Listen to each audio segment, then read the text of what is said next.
broadcast and the media make you think that a black man arming himself is illegal or criminal, or that he wants to arm himself to rob a liquor store or something. You know what I'm saying? That is for me to defend myself, and it should always be. It's just about surviving, you know, and we have to be honest about the tools that we use to survive. For me to be out here saying, don't, you know, put your guns down and no violence, that's hypocritical. And if I didn't talk about the violence, everybody would act like the violence wasn't there. In 2 years, I've had a gun pulled on me by my limo driver, by police, by everybody. You know what I'm saying? And I better be. You know what I'm saying? I've been attacked. You ain't read the papers about these skinheads trying to blow up black churches. Why? They see me as the enemy just like y'all do. You know what I'm saying? They can come to my house and sit outside my house just like anybody else can. A skinhead. And once my life is gone, it's gone. Can't nobody give it back to me. Not the judge, not the president, not the governor, not Calvin Butt, not Jesse Jackson. They can't do nothing but come to my funeral and talk pretty about how black people suffer. You understand? And as far as Jesse Jackson, what was he doing? You know, he should be the last person talking about gun violence when he sat right there while Martin Luther King caught one in the neck. You know what I'm saying? Things ain't really changed that much. Everything I ever say, and if any, this is so we can set it clear, anything I ever say as it pertains to my peers and being strapped is only in self-defense. You know what I'm saying? Because right now where I'm at, the world is harsh. And I just don't got no beautiful stories. You know what I'm saying? I'm gonna just be getting them ready. Everything I'm saying is a warning, is a plea for help. If everybody is so goddamn worried about me, why ain't nobody came to help me?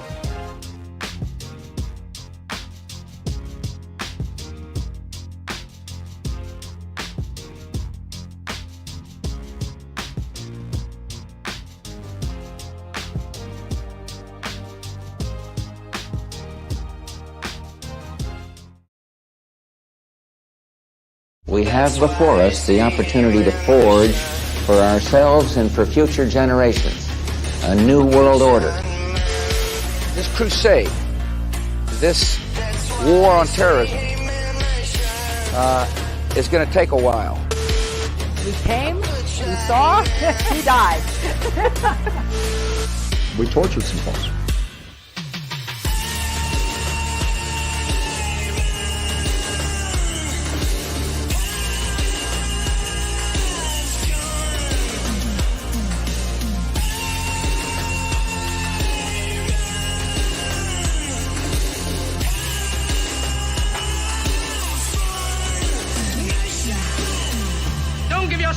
To these unnatural men with machine minds and machine hearts. You are not machines, you are not cattle, you are men. You have the love of humanity in your hearts. You don't hate, only the unloved hate, the unloved and the unnatural. Soldiers, don't fight for slavery, fight for liberty.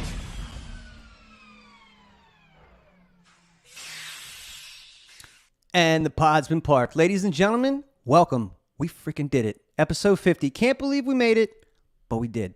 Appreciate you being here, guys. We're kind of celebrating tonight. We talked about having a big show before we actually had a big show planned, and then we went out and got a big show.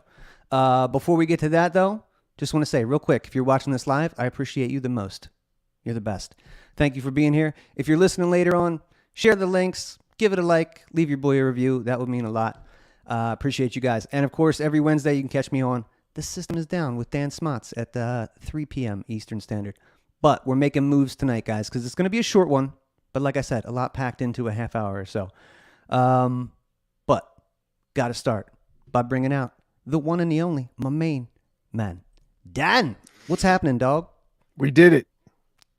50. I don't know what we did, but we did 50. I'll tell you what, man. I got a little bit of slack for people that said we should be by like 75 to 100 by now. We should. But it's all good. We'll let that slide for the minute and move on with tonight, man. I appreciate you being here, though, brother. My pleasure, man, as always. Wouldn't be the same without you. But, yo, man, we did it. We got a big show. A pillar of the movement is here tonight. Man, I'm just such a huge fan. I like when there's actual mavericks in the movement doing real shit in the streets, not just waxing on the internet. And for sure, this guy is one. So we're not going to waste any more time, man. He is the co-founder of Black Guns Matter, the Solutionary Center in Philadelphia, and the Solutionary lifestyle that goes with that. You've seen him on Vice, Fox, Stossel, Timcast, The Blaze, Reason, Newsmax, CPAC, and like every Libertarian Party convention you could possibly get to, including the one that we just had here in Delaware a couple weeks ago. Ladies and gentlemen, the great and powerful Maj Toure. How you doing, Maj? What's up, y'all? How y'all? Thank y'all for having me. No doubt, man. Oh, yeah. Chilling out. He's in the car, making it work. Yeah, man, I'm in North Philly. Okay. He's a busy My man. situational awareness is on point. It's the phrasing is good in the hood, and it's good everywhere. Actually, you just gotta pay attention to the signs. Life is joyous and abundant. So I'm happy to be here, and we're gonna talk some brass tacks. So I can't be mad at it. Yeah, man. We will, and we'll get it in. So yeah, obviously, I mean, I'm pretty sure that anybody who's watching this show is familiar with you. It's kind of like, we like building blocks, right? So we don't have to go back to the beginning, but if you want to catch people up on what you do with Black Guns Matter or the Solutionary Center, let's do that first. Nah, they just go to solutionary. You should know that, right? on the actual site. Go if you feel like donating after you hear this cast, shoot over to givesendgo.com/solutionary. There's also a breakdown of the work that we've already done, because a lot of times people will say, oh, what we're gonna do. It's like when people make artist renderings of places, it's like, well, that's not really what the place looks like. It's just an artist rendering. So I like to get people to look at what we've already done and what we're going to continue to do and what we're doing, currently. So folks can see that, whether they just want to go look, sign up for a class, sign up to teach a class. They can do that at solutionarylifestyle.org, or they can go to givesendgo.com/solutionary if they want to donate, because all of the classes and all of the work that we've done for the last few years has been based on it's free to all, and it's been all voluntary donations. We don't take any government money, because it's obviously, y'all know, it's not our money. You know what I'm saying? Mm-hmm. If somebody wants to give you their money, or over the money to pay it forward for other people, then they will. I don't need to like get a government, a Democrat contract or a Republican contract or whatever to do that. So if anybody wants to see that after this conversation, those are the two sites that they can hit up, and they can get some, context clues, the gist of the story from those sites too as well. It's really awesome, man. I mean, again, have a brick and mortar place where, again, forget the fact that it's all voluntary that's making it happen, but really important work is happening there. People learning valuable life skills. And I just think that it's really cool, man. You don't need the Libertarian Party or the Liberty Movement or anything to do that and make that its own thing. It's your thing, and I just think it's just the best, dude. You know what's crazy? That's a part of the reason why I've been lately. We'll ratchet it up here shortly, but also why I've been going so hard for the Liberty Movement is because you're right, and I'm not saying this in a condescending or rude way at all. I don't need the Liberty Movement. I think that my community absolutely needs it. Like I, no doubt about it, would have $10 million in cash, because I by this point I would have probably opened up a dispensary. We're working on a Solutionary strain right now, but I would have $10 million in cash if I wasn't doing it. So like, I'll figure out how to sell shit. The thing to that is, as much as we respect and appreciate individual rights, choices, freedoms, and liberties, collective work gets a lot of shit done fast. Mm-hmm. That's one of the beautiful things that I like about Chinese culture.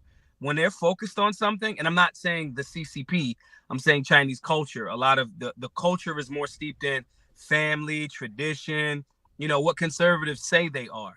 A lot of times, those guys get stuff done because they work such in unison. And so I think my community needs the Liberty Movement because, by and large, Black communities, urban communities across America have been like hijacked on the mentality by the Democrat Party. And obviously not much has happened in productivity wise for those communities. So I think that the community needs it.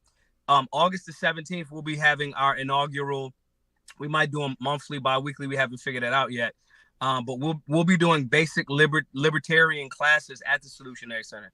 So, if you want to know what a libertarian is, if you want to understand that from a very simple standpoint, you can come to those classes, which are also, for free. So saying this to say, I do think that the movement, my community definitely needs the libertarian philosophy as a starting point. And then when people choose to become politically active, I mean, it's important that you get politically educated.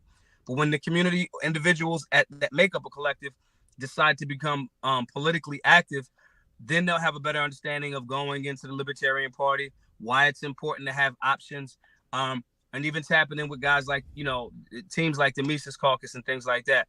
My job is to just make sure that I'm a point guard. My job is to see what is happening, read the floor, read the defense, and make my players see the floor the way that I see the floor. And it's the same thing with every great player. They have a version of point guard in them. When Michael Jordan was just this dominant scorer, he was not winning championships until he got people that he could trust and help them see the floor the same way. Then, fast forward to Kobe, now Pau Gasol, who is obviously not a super dominant big man, but that relationship with Kobe, now he can see the floor the same way that, Kobe sees the floor and all of these great players. So my point in saying this is my job is to dish the rock and connect people. If I do this properly, I don't have to score and we can still win a championship, So that's the overall thing about the center, connecting it with the Liberty movement, recognizing it. I've been getting some pushback for doing it that way. There's a lot of pussies still in the LP.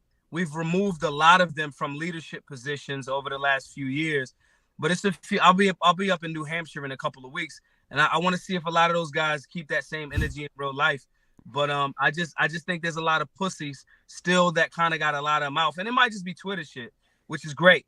And I just think that those guys have been like a lot of them, maybe unintentionally, have been stalling the movement. There's certain people that I think definitely were on purpose stalling the movement, but I think sometimes now dudes get light off of being like a contrarian, saying edgy shit. Shit.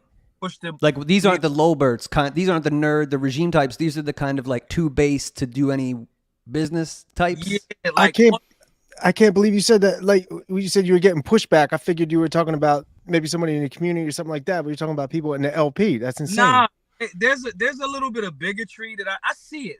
I'm gonna say this in a way that people gonna say it's race baiting or whatever, because I get called the leftist too. If you ask somebody on the right when I talk about black issues, they'll say I'm a leftist. You ask somebody on the left when I'm talking about individual liberty, they'll say, "Oh, you're far white, MAGA, right wing." You know what I mean? So, which means I'm doing some shit right. However, the pushback isn't from when you expose the hood. Like, all right, Pete. When you take a girl to a really, really new, nice restaurant or location, she's like, "Oh my God, you put some thought into that." There's never a time that she's gonna say, "I hated this date. It was thought out well. It was in alignment with the food was delicious or the location was amazing." She's going to forever remember that. Very rarely are you going to get pushback the next time you say, "Don't worry about where we're going. It's going to be wonderful." Because the work that we've done with Black Guns Matter and my history in my community way before doing any of this work, my community is like, "Okay, what's this new thing? Oh, libertarianism? What's that?" Well, the last restaurant you took us to with this Black Guns Matter shit was amazing. Okay. So, so I don't get pushback in the hood. I get pushback from goofballs that, like I remember I initially got pushback from Sarwark that was on my dick before he recognized that me and Mike were friends. Mike Heiss is for those that may not know, the two people that don't know who Mike is in the Liberty movement. Mike Heiss, the founder of the Mises Caucus. When Sarwark started to recognize that I was a little bit more aligned with Mike and I still wanted to keep a positive rapport, it kind of was like a dick, and started going that direction. My point in saying this is because I extend olive branches to everyone. I still feel like those guys, my grandmother used to say, when the truth walks in the door, a lie got to jump out the window, And so those guys, when cooler people or people that you might think are cooler, even though I'm like kind of a dork and a book nerd and a bookworm and all of that, people that you're somewhat intimidated by, you don't really know how to engage them if you're operating from the ego and shit. And so I think a lot of those guys are still there in that space. And to bring more urban, versatile, aggressive, and direct energy, I think a lot of people hide behind the non-aggression principle, not in a good way. I hide behind it all the time. I don't want any type of aggression towards anywhere or anything that it's not, warranted for. However, some people will say they're respecting the NAP, but they're saying and doing all types of passive aggressive, subtle shit that you would have to have an answer for if there weren't so many people okay with passive aggressive shit. And my community is not okay with that shit. And my community is going to ask you, what you mean by that in real life? And so I think people that have found a comfortable nest for themselves and like the Minnesota nice fake passive aggressive shit are a little bit intimidated, because when I start saying I'm going to start bringing more and more urban Americans, strong men and women that you can't do that shit to, right, without at least some sort of direct engagement. And I don't mean violence. I got to be clear about that. You know, that fucks up they hustle. That fucks up this is the cool table. I remember Dame Dash used to say, there's a story about how this one time when Harvey Weinstein, because, you know, Dame Dash, CEO of Rockefeller Records, along with Jay-Z and Kareem Biggs Burke, they would make movies. And Harvey Weinstein was on the set being very rude to women. And Dame Dash smacked the shit out of Harvey Weinstein. And this is Harvey Weinstein, like, very early, you know, before the stories came out and so forth and so on. And a lot of people was like, yo, this dude's connected he's the movie industry. And Dame Dash is like, yeah, he's fucking corny though. And he's being very disrespectful to these women. And fuck that guy. We don't need him. We are the wave. We don't need this fucking dweeb pretending like he's cool. To expect it would be cool if he was just doing what he's doing and I would embrace him. But he's being rude, he's being disrespectful. I don't give a fuck about your money. You know, and I think I have a lot of that in me. Like, I don't give a fuck that you read Hayek, Rothbard. You could tell me the whole Libertarian Chronicles I got those books too. I have every fucking Ron Paul book and I've read about 85% of them, right? I don't give a fuck about how cool you are in the Liberty movement. How are you as a human? So when other people are coming in that don't fit your cool person clique, are you going to be inviting into Liberty and understand that as a movement to expand liberty? Or are you going to like hide behind this like, look, I'm cool. I know stuff. I've been on Timcast. Who gives a fuck? I've been on Timcast twice. You know? And so these are the things that there's like almost like a intellectual passive aggressive bully energy that there's been some last of the Mohicans motherfuckers standing around a little bit, but I would even be more respectful of that energy if they actually got shit done. But from what I can tell, it seems like it's a bunch of tweeting shit coming out of New Hampshire. A lot of it, not all of it. A lot of that. And these guys, just for anybody who doesn't know, these guys aren't the dorks. They're not the ones that got ousted. If you're talking about New Hampshire, if those are the guys that are right, I'm saying it's a mixture. They got some of those people got ousted. But the New Hampshire people I'm noticing here more recently, that's where I'm getting that little remnant of that same energy from. You know, that's weird. That's sad too. That's sad because they should be cool. And what should be happening is, as many times as people say, you know, oh, the black community or such and such community or the urban community is libertarian, they just don't know it. Well, maybe if you stop saying goofy shit like, you know, I don't know, whatever the fuck edgelord you're saying to that same extent. Now me, I'm a fake comedian in my head, so I think some of this shit is hilarious. However, I also know that some of the tweets that even I've laughed at and joked at aren't the best for fucking outreach. We're talking about tactics and strategy. Yeah. As far as we'll get there, Maj. Yeah. Huh? We'll get there. I want to talk about that tweet. Yeah. So, there's a concept of, you know, go back to Michael Jordan. Michael Jordan didn't get dressed with the rest of the team. Michael Jordan had a steak before every game, and he did not get dressed with the team. Allen Iverson, Bill Russell used to throw up before every game. Phil Jackson, Bill Russell obviously didn't play with Phil Jackson, but, you know, or coach Phil Jackson, wasn't coached by Phil Jackson. My point in saying that is Phil Jackson knew to let Dennis Rodman be Dennis Rodman. He knew to let Michael be Michael. Everyone has their own routine. And what Phil Jackson used to kind of like live by was letting everybody be in their own Zen bubble. And we could still come together and make an awesome team. The statement about that is genius should be catered to. When someone is a genius, and even if I think they're a dork or a fucked up person, not harming people, but just like I don't like their vibe, I'll be more quiet about that person or those people because they're getting things done. When Allen Iverson said, we talking about practice, not the game that I love, that I give 110%. Everybody should have fell back and recognized that. Allen Iverson took our team to a championship against the mighty Lakers with Kobe and Shaq, and we haven't been fucking back since. Genius needs to be catered to, so I recognize that. If somebody's a little unorthodox, I'm going to let him cook. Let him cook, man. He cooking. Let him do his thing. What happens is I do that because if that person is in alignment with getting certain, and I'm not saying compromise our principles. I want to be clear about that. I'm just saying if this person is a little bit unorthodox, but if they're getting things done, bro, you're not violating the NAT. Bro, you're not advocating for more war hawking and warmongering. You're not doing all of those types of wild things. You may have you may speak a little bit different than me. Some of my best friends are absolute nerds, and I admire those guys and ladies. My point in saying all of this is that's because I'm going into it with the thought process of, can we group more people in? America was created off of men arguing with each other about what should be the best way. So I'm not mad at the argument. I'm mad at, the gatekeep and the pretension and acting like you're trying to actually push forward the liberty movement. But when you had the wheels and the reins for a long time, you absolutely did not push forward the movement. And so these are the contradictions that I see, that I think that as we continue to push for BLM, the Black Libertarian movement, because BLM, that's my shit now. These guys just did nothing but take money, right? And it didn't make the Black community or urban America or white America. Well, shit, it might have made white America better. But anyway, that's our brand now, the Black Libertarian movement. We on that black flag shit. My point in saying this is I have a goal to make most of urban America go libertarian. That's my goal.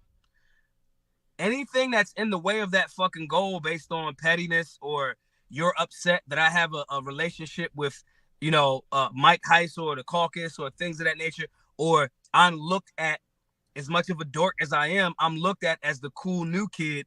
I don't give a fuck about your ego in that regard. We collectively, individually me, collectively us, cannot allow the loud minority, because I believe that those guys are the minority. The loud minority to deter our inroads into a demographic, to be perfectly honest, politically, that we need. Yeah. So that's kind of like my spiel on that last, on that view, but we still just got work to do. And I'm recognizing the same kind of, geek energy. And so I'm going to make sure, and I mean geek in a negative way, not a good geek, not a person that knows stuff. Right. But, so yeah. Let me say this, man. I've been on your team since you ran for city council and Star Work was giving you shit. That's probably when you got acclimated with Mike. So I loved it when like the nerds at that time, the regimes were like, oh, Maj was like, he said mean things to the donors. I was like, I don't give a fuck about these donors. Like that never outraged me. I was like, cool. If he's pissing off the right people, this is already awesome. I'm already a fan. Yeah. Lately, like just since I booked this show, I was like, yo, everybody, I'm bringing Maj on. And some libertarians that I respect were like, well, I don't know. Maj is like, he's half a libertarian. I don't like his position on reparations, I've heard. So I thought, man, this would be real easy to clear some of this stuff up. Maybe give, an elevator pitch on that or whatever you want. But so start with reparations. And let's take it a little longer than 30 minutes if y'all can. Of course. Reparations. I tweeted this a few days ago. Everybody that watches Game of Thrones and understands in the beginning, if you didn't watch Game of Thrones yet, I don't know what the fuck's happening with you, but spoiler alert. Everybody was like, Khaleesi's the rightful ruler. Her brother was an absolute piece of shit. As the story progresses, you recognize, oh shit, Jon Snow's actually the rightful ruler. If you understand this concept of things were going one way, a group of people or a person or family member was wronged, and then property, stuff, and the lineage was broken, and that group of people needs to be made whole again, you fully understand the concept of reparations. Mm-hmm. understand it. What mainstream narratives have done, and which is so ironic because libertarians or guys on the right or Republicans, right, will say the mainstream media, they lie about everything.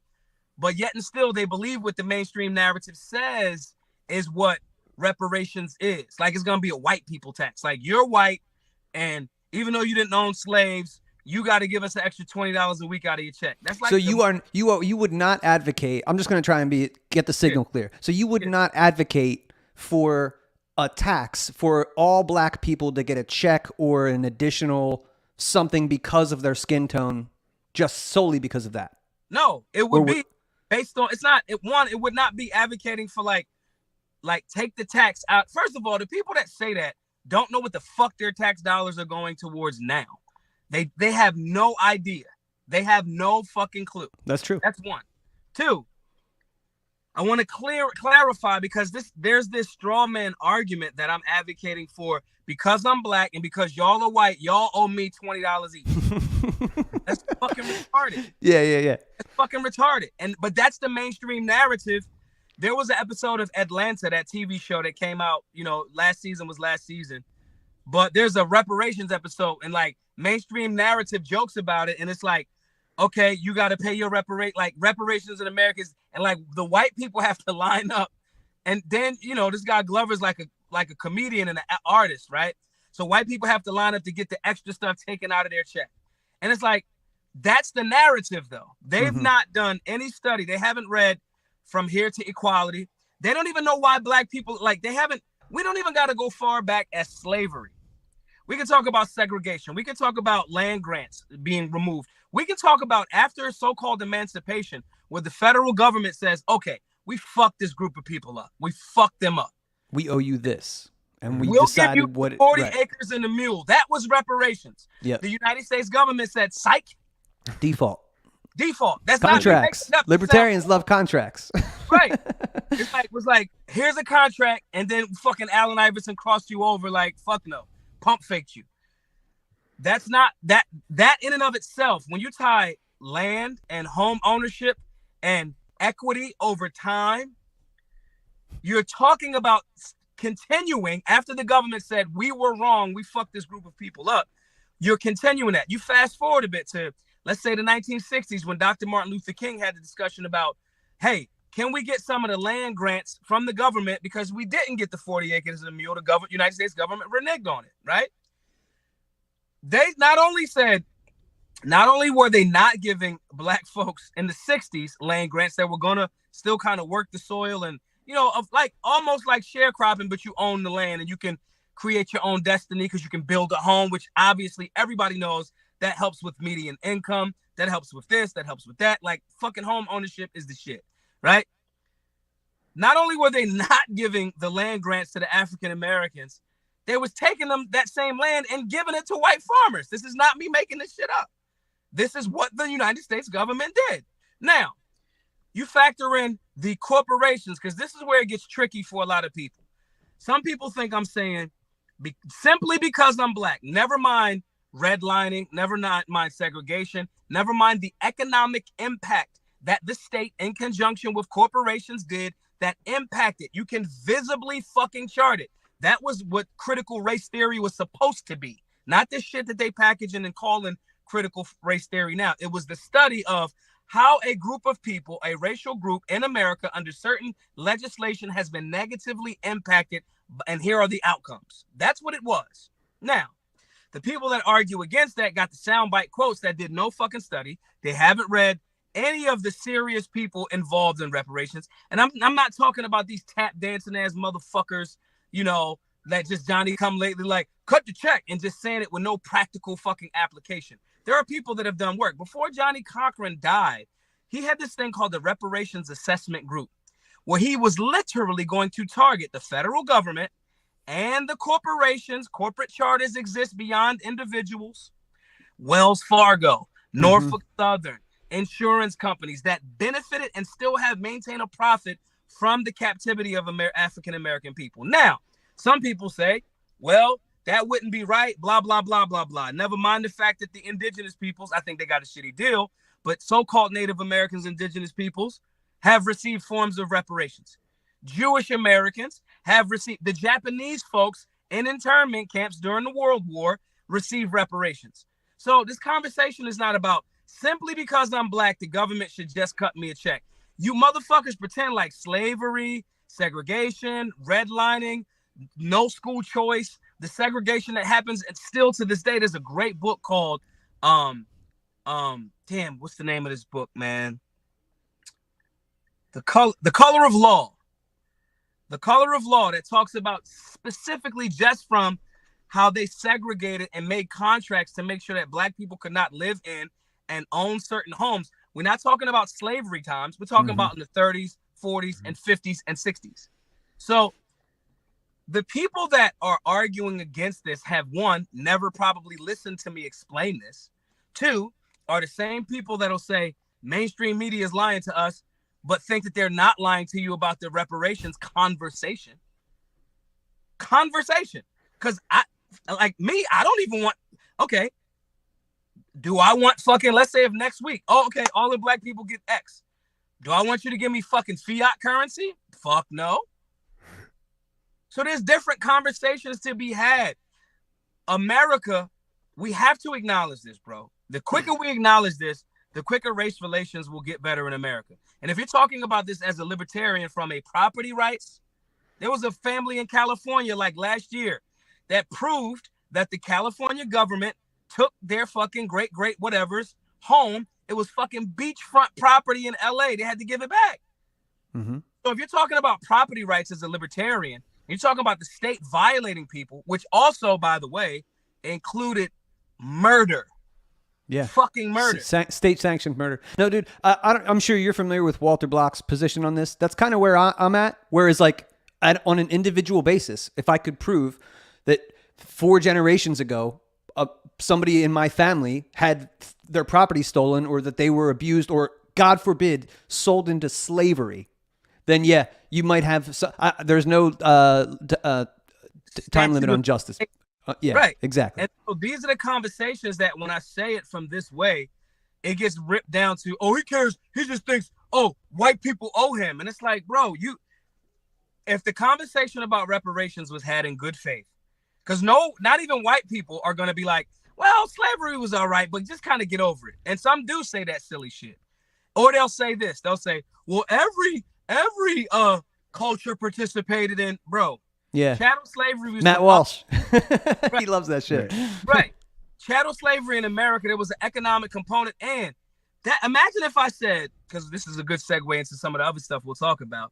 Imagine if I said, well, rape and pillage happened in every fucking culture. If I rape and pillage a few people, I mean, what the fuck?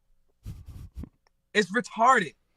So the people that are arguing against it, probably when arguing against or say that they don't like me because of my stance on it, they probably haven't listened to my stance on it.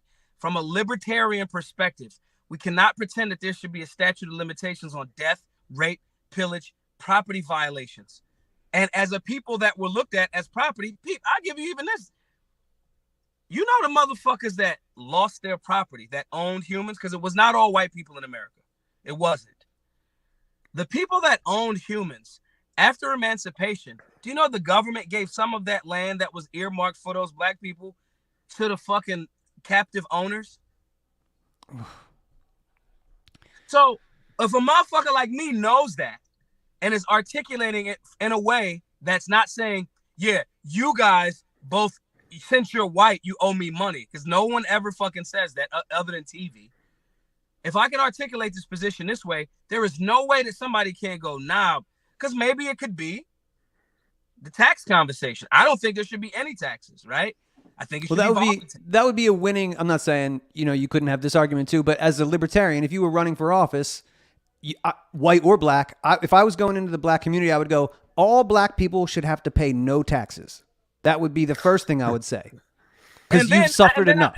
You know what I mean? Yeah. That sounds like a no-brainer. Yeah, because then right after that, everybody else will be like, well, what the fuck? This IRS shit is bullshit. Aha. Yeah. Yep. Got you. Yeah. The guys, some of the guys, man, they don't think strategy. They don't think Some of these guys are from the New England, man. They haven't seen a black person in, it's been a while. And it's like, wow, you know what I'm saying? And so these are conversations that there's no one listening now that genuinely is trying to hear what I'm saying. I'm not talking about people that just made up their mind. If somebody said, well, I haven't heard about this thing on reparations, but I don't know. If I lay out that argument for them and then I tell them books to go read, that book, The Color of Law, is written by a white dude, like a white Jewish dude. And he's like, no, there was an economic impact to this shit. With sources cited, and it's a very good book. I recommend everybody read it. When you're talking about, all of these different things, there's no one that can listen to that genuinely and go, nah, there's a discussion to be had. And then these are the same people that if I said, our Jewish brothers and sisters will never fucking forget. Will never. And they're right. I'm not going to forget an atrocity. And the MAFA, the transatlantic slave trade, is America's, for lack of a better term, it is the stain or our Holocaust towards an entire group of a race of people. And so if we want to make that situation whole, and if people can, like, white folks, a lot of white folks that start feeling like that Karen rising up, it's like, yo, if we do this and recognize that it's a corporate charter that has profits and the United States government, this could be something that could do more for race relations in America. Because then if America atones and says, do you know why so many people in the hood don't feel like they're a part of the fucking American dream? Because we're consistently told goofy shit, like the dumb shit that Dinesh just said, like tweeted however long ago. Oh, the blacks have lower IQs. Well, motherfucker, if that's the case, then how the fuck did Benjamin Banneker build DC?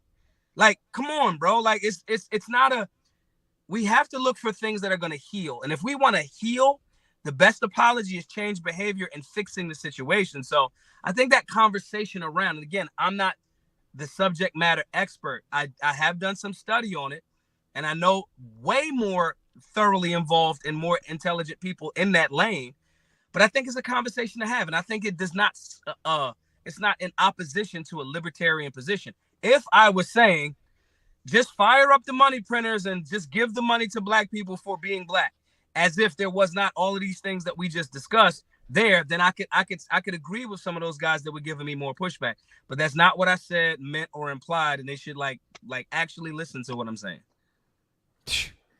Yeah, good, man. All right, that's pretty much how I thought that was going to go. Now I have a nuanced position on this. I'm not saying that we should just cut a check to everybody, but that makes me happy. And to be perfectly honest with you, man, I would probably still try and get you to run for president, even if you wanted to cut some checks to people, because I'm selfish, and I feel like that would grow the liberty movement, and I would probably settle out of court for that. It would. And here's the funny shit.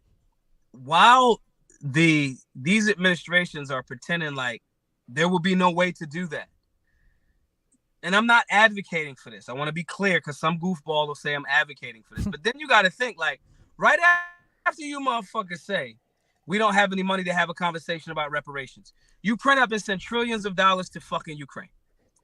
Now, that's the thing.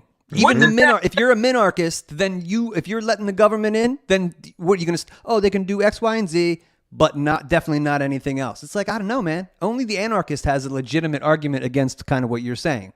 Right. Nothing for nothing. But if you're a minarchist, what's one more check that they're cutting? Like, I don't know. And that's the argument. Now, if you're a black person that knows both of those things, that knows the history of America, that knows how, because it would have just been land. The conversation would have never got to money, because we solved that problem in 18 whatever the fuck, right? Imagine if you're a black person in America that hears that from an administration and hears that repeated from the Democrats, the Republicans, and unfortunately some libertarians now, because they're not well versed on the subject. But I believe that if libertarians actually with an open mind looked at it from a property rights perspective and corporate charters and the state, I think libertarians would get behind that. But that leans, I have to really be open to it, right? But going back to the black person that sees that goes, so you mean to tell me, y'all just told me we couldn't have a conversation about something, and there's proof of it all around, that this in captivity and enslavement happened. We can't have a conversation about it because it's wacky, but you guys get to just print up fucking money and send $11 million for gender studies in Pakistan.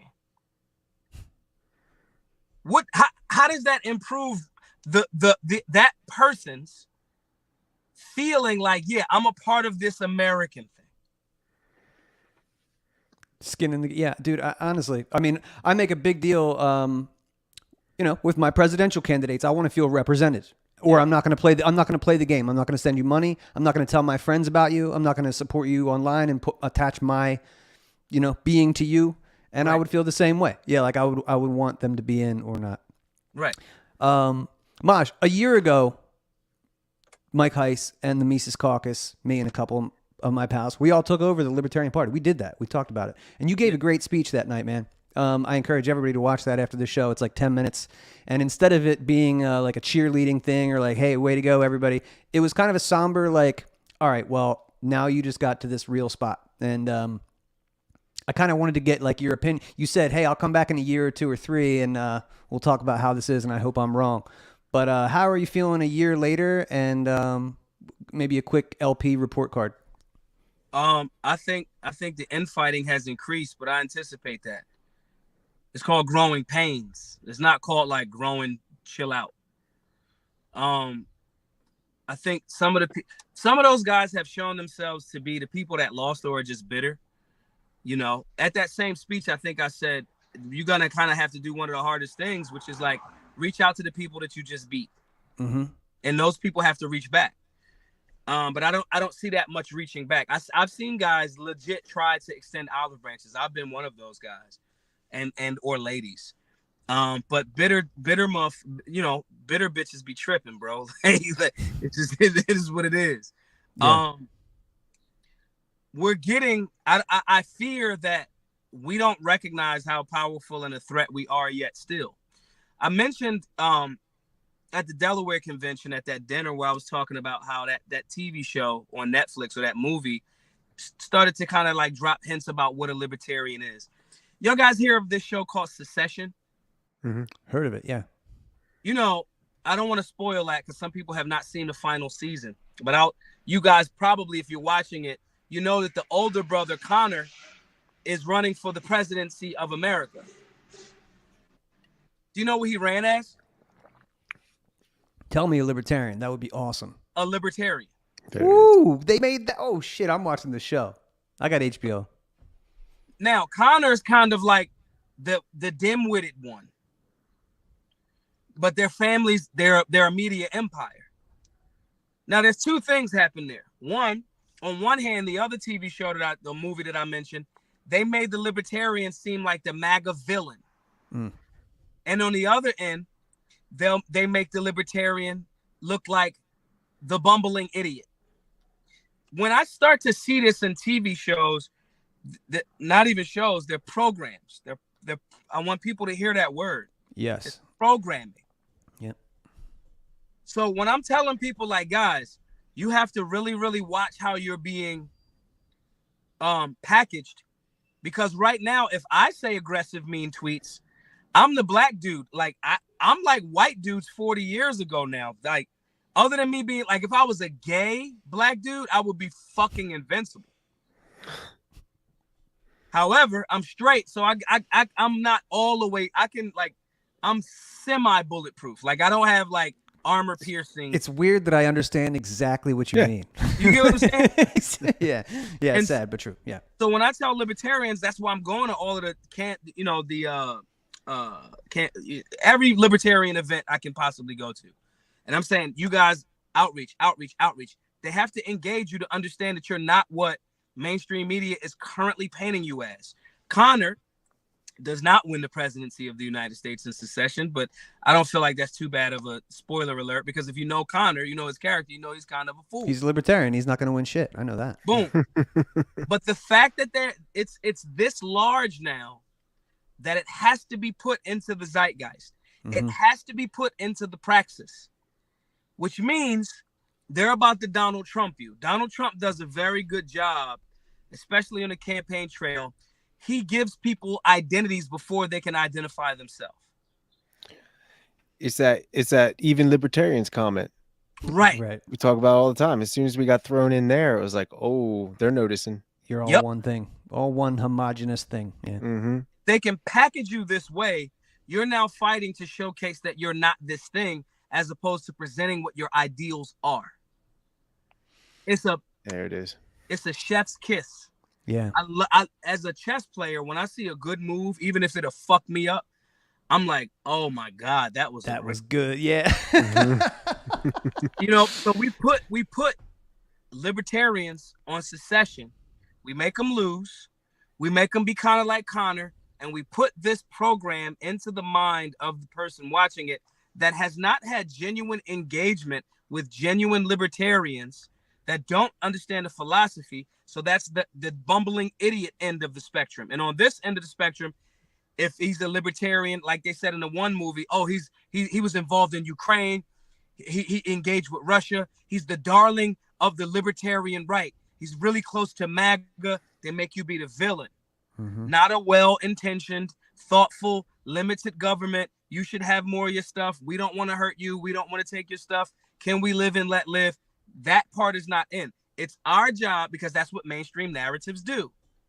It's our job to do effective outreach. And one of the best ways of outreach without meeting someone, when you may not be able to do hand physical outreach in your communities, one of the best ways of doing that is Twitter, or social media, I should say. Yeah.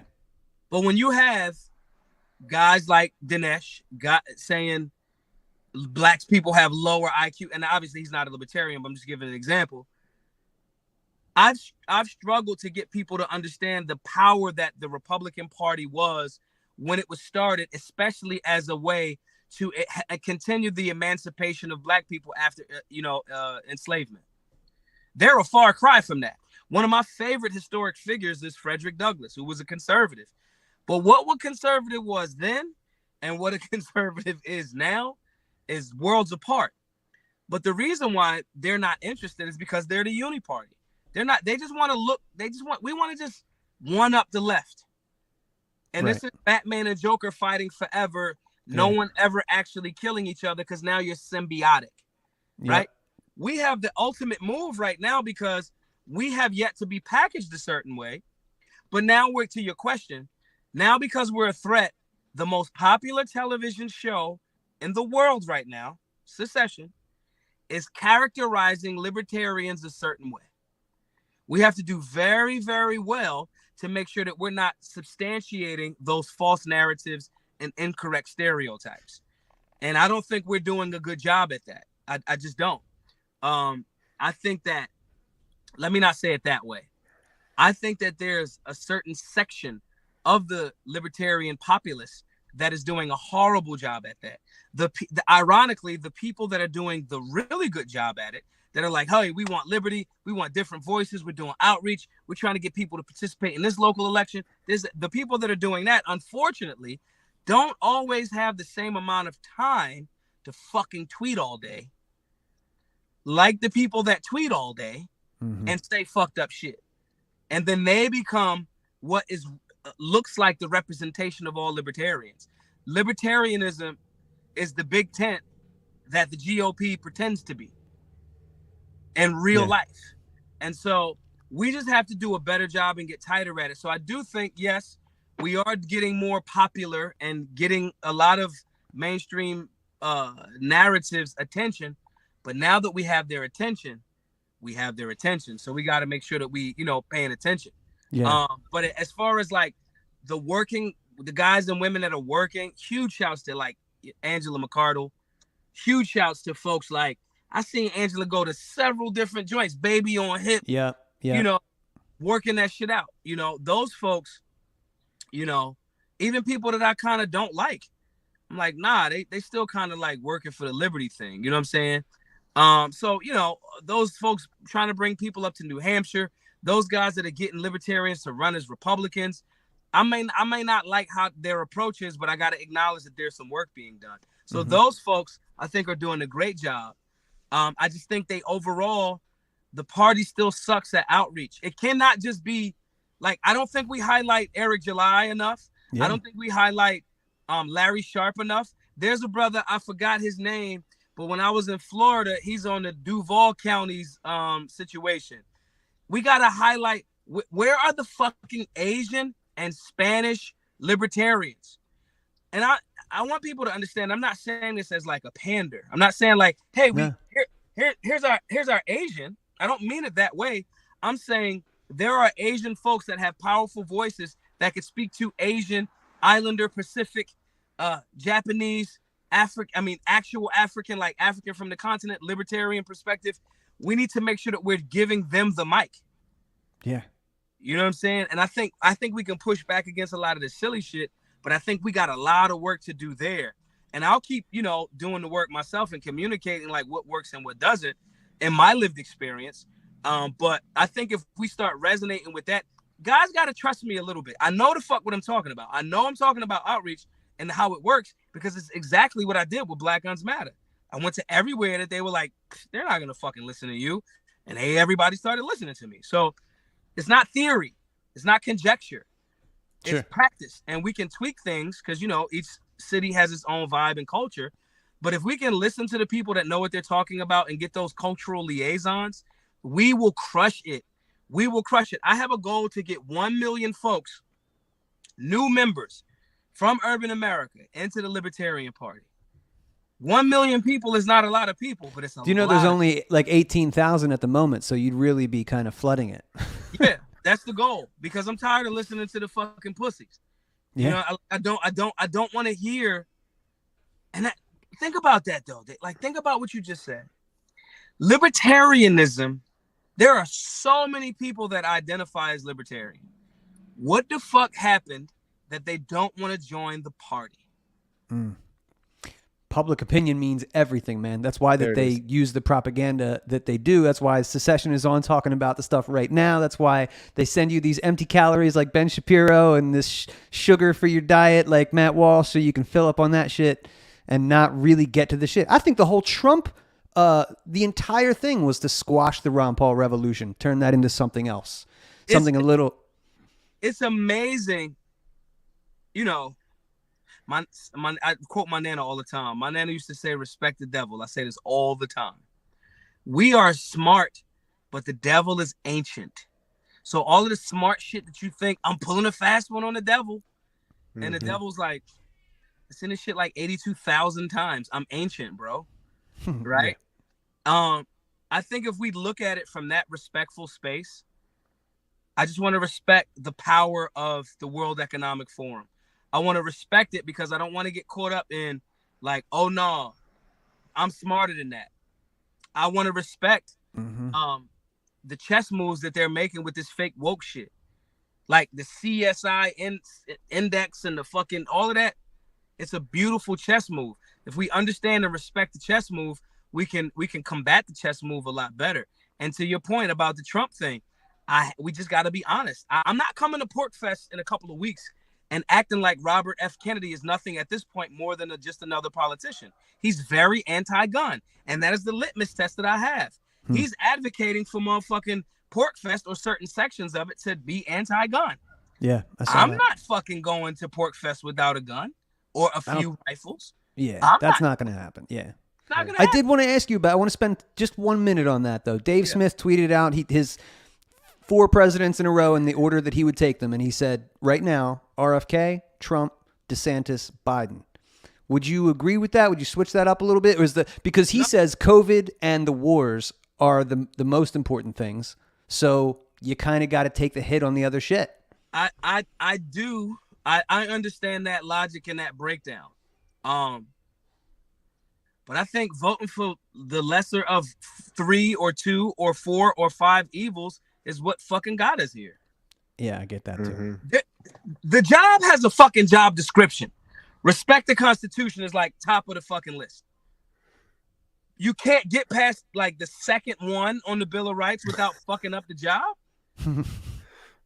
Nobody. It becomes like a. Think about it this way. And again, I'm biased. The reason why I'm biased is because I understand the importance in American culture of firearms. Dave is not his top things, and I'm not saying his top things are wrong. I want to be clear about that. But I'm saying a major reason why war doesn't come to America is because there's fucking at least 300 million guns that we know of around this bitch. So that plays a part. Mm-hmm. And I'm not with war generally, unless I don't want smoke with nobody that don't got smoke with me. If you want smoke and do something to try to create fire with me, I'm gonna fucking turn your whole shit into a parking lot. That's what's gonna happen. And I'm not mad at that. However, that has to be provoked, you know? Right. This is consistent with the non-aggression principle. Right. It's all good. I'm not saying that Dave is wrong. I'm saying the reason why I can't rock with this dude, Kennedy, because you have been adamant and then hid the tweets or deleted them. You have been adamant about anti-gun shit. That is the easiest and swiftest way to get shit popping, socialism, communism, unarm them. So I cannot ignore that, which means he can't make my list. Honestly, I've been thinking that I hate the CIA more than he does, and I feel like that's weird. You know what I mean? Weird as fuck. That's weird. I've been thinking that lately. You know, and so I know the reason why Dave makes that list. And listen, RFK, his book, was what did he write? The real entry? Yeah, he did. That book was, man, fucking, it's a fucking alley-oop to anyone that wants to learn. Yep. So I'm not knocking that, but I can't, my principles dictate that I do not sway on that. There's too much world history that shows me that every time that we just be like, well, we'll just let this one guy in that might want to take the guns. In world history, not just American history, I can't ignore that. Right, so trusted brand name too. Oh yeah. Yeah, that's dangerous. I'm with that. Yeah. I'm gun shy, pun intended. It's like, nah, bro. As far as Trump and DeSantis, they both push red flag laws. Mm-hmm. The irony is, Trump was horrible for the Second Amendment. Even though he was backed by the NRA, no real Second Amendment activists really fuck with the NRA like that. They fuck with Firearms Policy Coalition, Gun Owners of America, Brownells, just because Brownells got dope shit, right? But like, no. He advocated for red flag laws. Then said, take the guns first, due process second. Fuck no. Oh, so he made it down to the Fourth Amendment out of the, you know what I mean? Mm-hmm. These are things that I if we say we want people to not be, we don't have to accept any of them. We can say, here's what I like about this person. Here's what I don't like. I think that's a more robust way of articulating your association or like of these presidents. And I get it. Twitter, you can't like type your whole explain all this, right? And people gave him a bunch of shit. Oh, he's a libertarian now. It's like, no, man. It's just like these are the four people who were running. It's like, and here's my reason why, you know. But to the point, the COVID shit and the war shit, 100%. I think people should read and listen to the stuff that Kennedy says and get a better shaping on that in that lane. Nobody should listen to me about like I've never had a fucking ugly girl. Oh, damn. I feel he's never had an ugly chick. That I believe. Bounce. Yeah. Shit. He's in the hood. Let's hope he's okay. Shit, man. I really want to find out if he's running for president, though. I hope he calls back in. Because was that going to happen? Maybe. Well, dude, I think it might. Here. I had some. I mean, wouldn't that be the shit if he announced tonight it on this show tonight? Yeah. I mean, I'll press him, dude. While he's not here, I'll tell you and anybody else who is here. I hit him up with 4 emails, pestering him on Twitter. Dude, coming on shit Tuesday nights, coming up really close. Are you sure? Blah, blah, blah. So, yeah, we pulled that off last second, but yeah, I hope he can come back in. Come on, Maj, Mr. President. Let's see if we got any cool comments. Let's see here.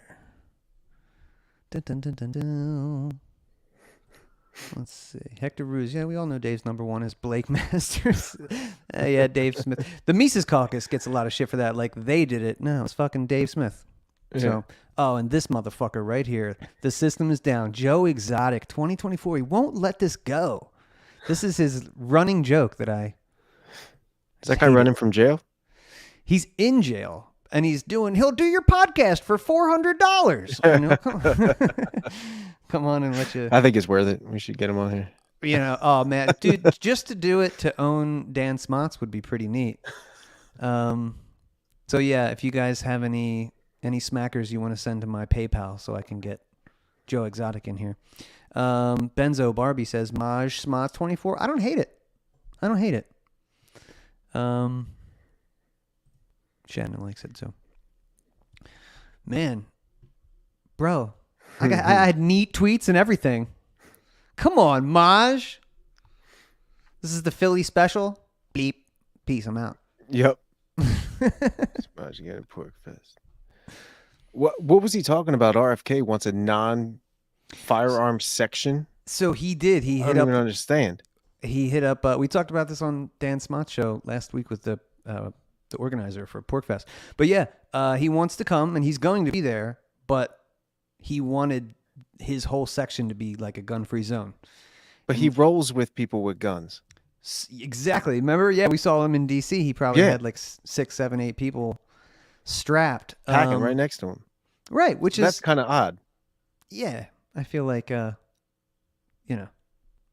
could probably make it. I mean, it's Porkfest, so I'm sure he doesn't know the culture exactly, but right. A couple Googles should probably do it.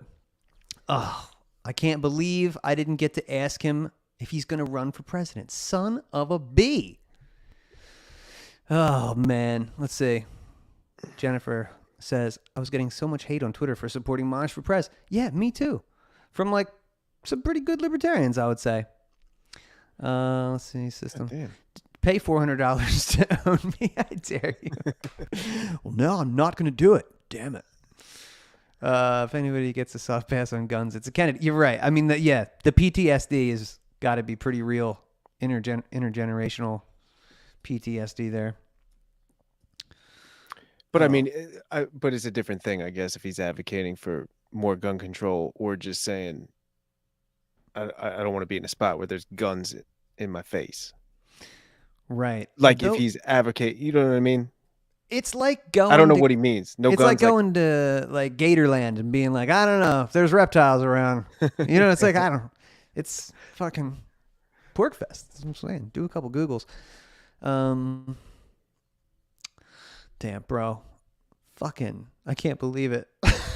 Oh, Hector, is that true? DeSantis demands all his public events be disarmed? Is that no shit? Oh, I believe that. Hector actually ran against Ron DeSantis, so he would know. Yeah. But I do believe that. Ron DeSantis is a CIA asset. That's it. Guantanamo Bay, Yale, Harvard, U.S. Attorney Justice. He's all the things.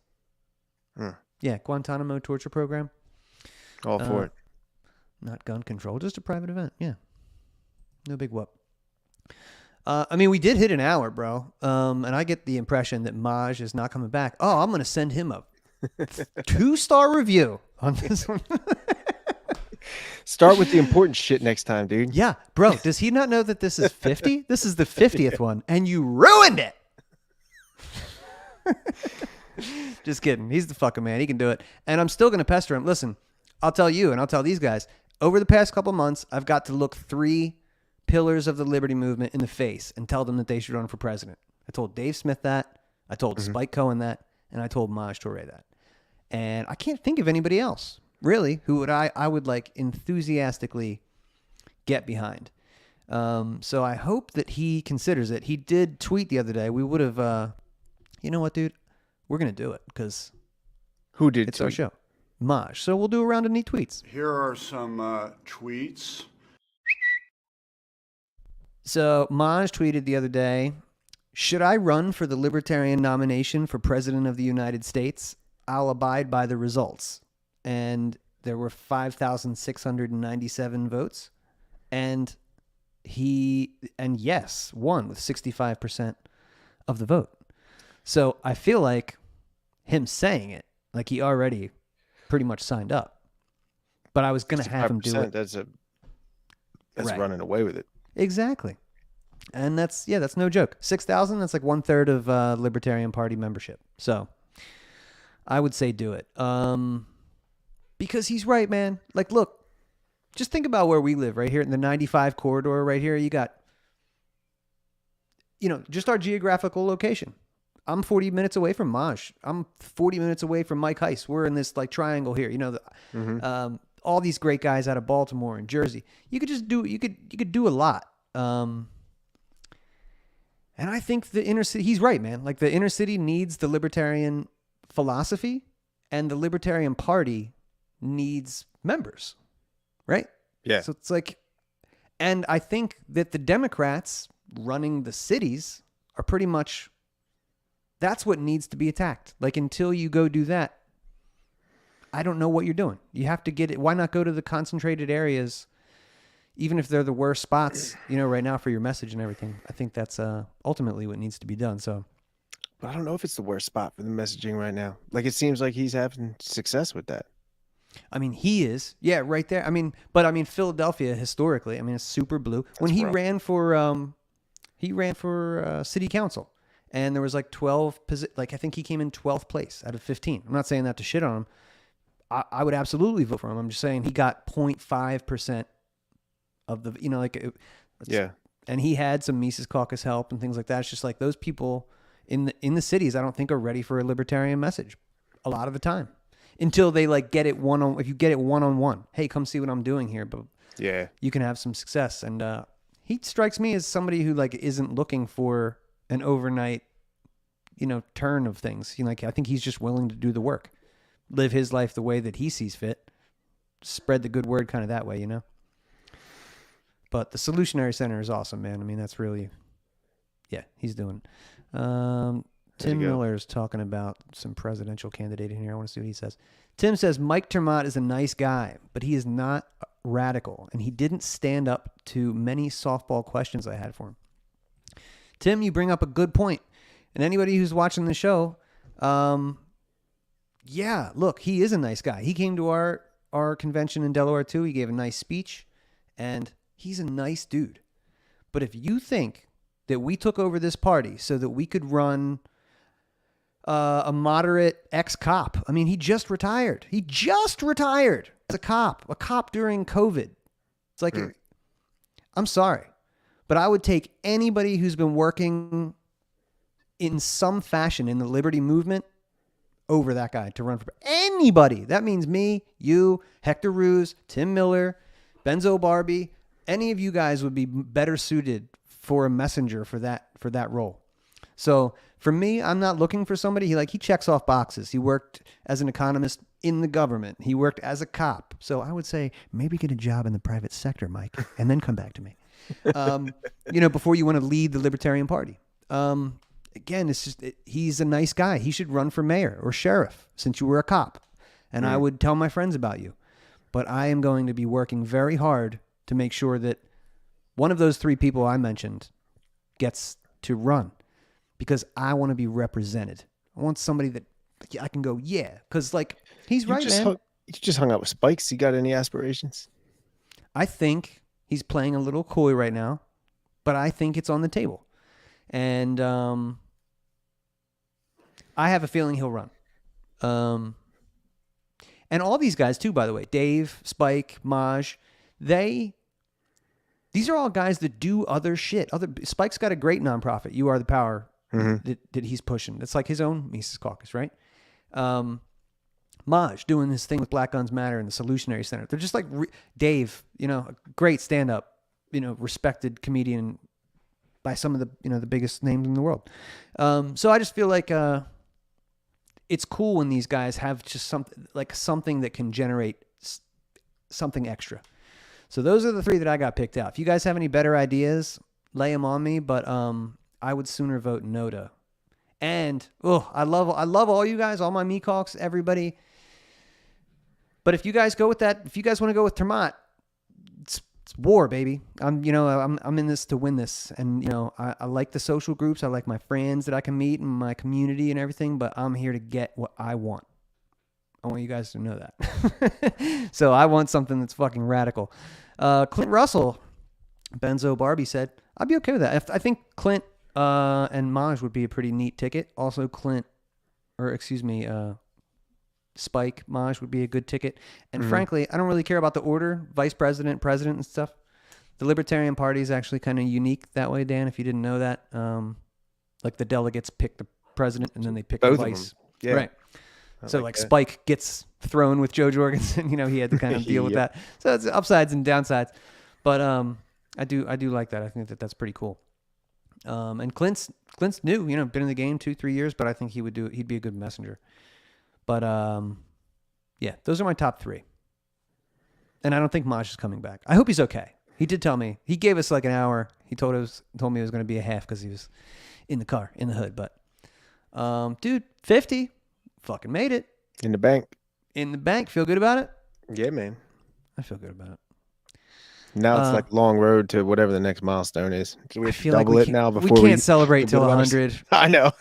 Shit. I know. Every 10 we'll celebrate it. That's just, we got to take those small victories where they come, Yes, sir. Anyway, man, I appreciate you. And if you're down next week, we'll do it again. I'll see if I can pester somebody else maybe we'll get Maj back, come back, do part 2. Yeah, just for like 7 minutes at the end. Yeah. So you can... You owe me a 7-minute episode.